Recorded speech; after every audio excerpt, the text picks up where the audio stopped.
Hi යාළුවනේ කොහොමද ඔයාලට ඔන්න අදම අරගෙන ආවා උදේ ආහාරය වෙනුවට ගන්න පුළුවන් සුපිරිම සුපිරි ජූස් එකක්.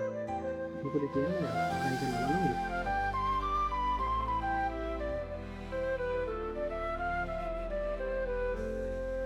මුලින්ම අඟුලි භාගය අරගෙන මෙන්න මේ විදිහට සුද්ධ කරලා පොඩි කෑලි වලට කපලා බෙල්ලෙන් දාන්න.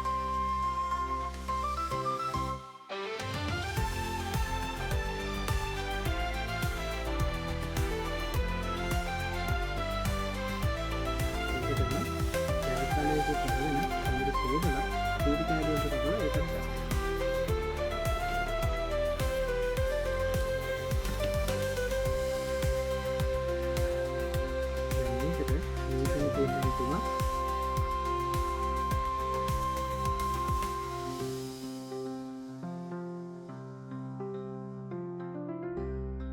ලුණු තේ හැටි කාලා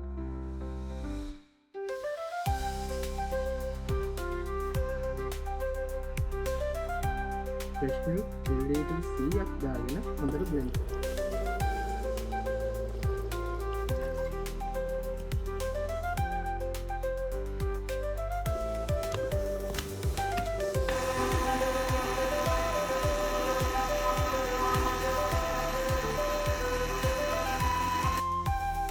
වීදුරුවක් අරගෙන ඒකට මෙන්න මේ විදිහට දීපෙන තේ හැන්දක් තවරලා ඒකට ෆ්‍රෙෂ් මිල්ක් වීදුරුවෙන් 3න් 1ක් පිරෙන්න පුළුවන්.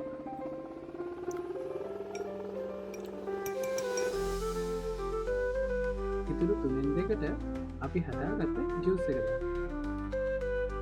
දැන් ඔයාලා මේක බීලා කොහොමද කියලා කියන්න.